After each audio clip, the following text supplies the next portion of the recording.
নমস্কার বন্ধুরা, আজকে আমি করব ইলিশ মাছের পাতলা ঝোল বেগুন আলু দিয়ে।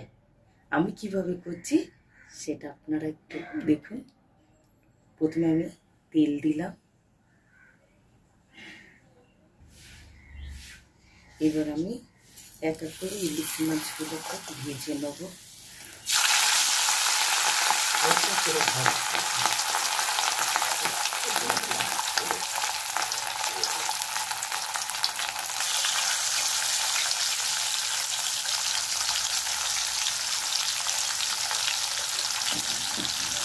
বন্ধুরা, আমার মাছ ভাজা হয়ে গেছে।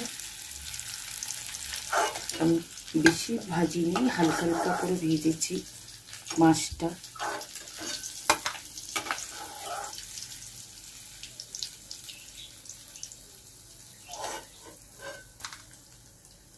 প্রথমে দিলাম কালো জিরে, তারপর একটা শুকনো লঙ্কা।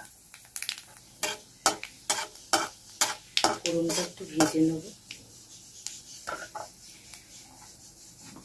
এবার আমি আলুগুলো ছাড়লাম। আলুগুলো একটু পাতলা পাতলা করে কেটেছি।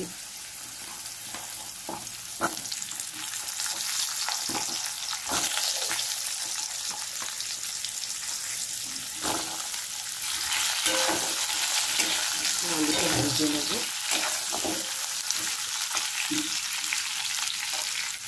আলুটা এবার ভেজে নেব।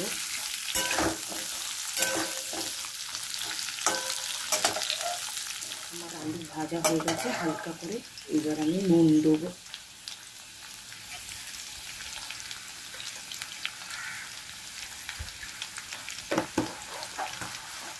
এবার আমি হলুদ দিলাম, আর কিছুই দেবো না।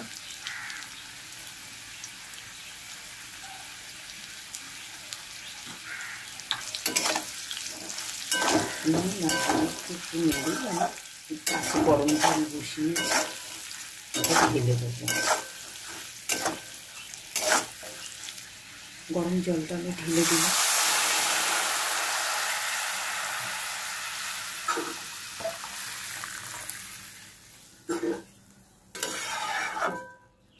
ঝোলটা ফুটলে বেগুনটা দেবো। এই যে আমার ঝোলটা ফুটছে, এবার আমি বেগুনটা আর মাছটা আমি ছেড়ে দেবো। তারপর আস্তে করে দেবো। আমার বেগুনও সেদ্ধ হয়ে যাবে, মাছও সেদ্ধ হয়ে যাবে। তাহলে বেগুনগুলো এইভাবে ছাড়ছি যাতে গোটা গোটা থাকে। বেগুন তো নরম, ভেঙে যায়।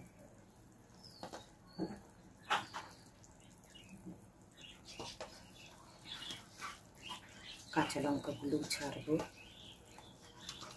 এই মাছটা ছেড়ে দিলাম।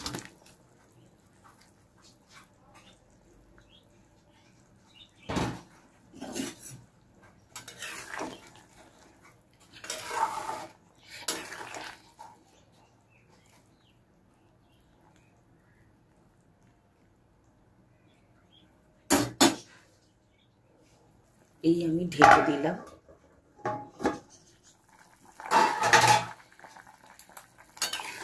আমার ইলিশ মাছের ঝোল হয়ে গেছে। বেশি নাড়লে বেগুন যাবে ভেঙে।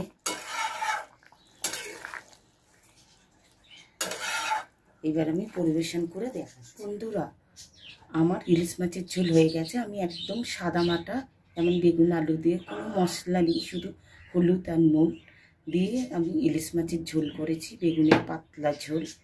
তা কিভাবে করলাম আপনারা দেখলেন। ভালো লেগে থাকলে এইভাবে করে খাবেন। আর ভালো লেগে থাকলে ভিডিওটা শেয়ার করবেন বন্ধুরা, এটা আমার অনুরোধ। আর করে খেয়ে দেখবেন, ভালো লাগলে লাইক করবেন, সাবস্ক্রাইব করবেন। আপনারা সবাই ভালো থাকবেন, এটাই আমাদের কামনা। নমস্কার।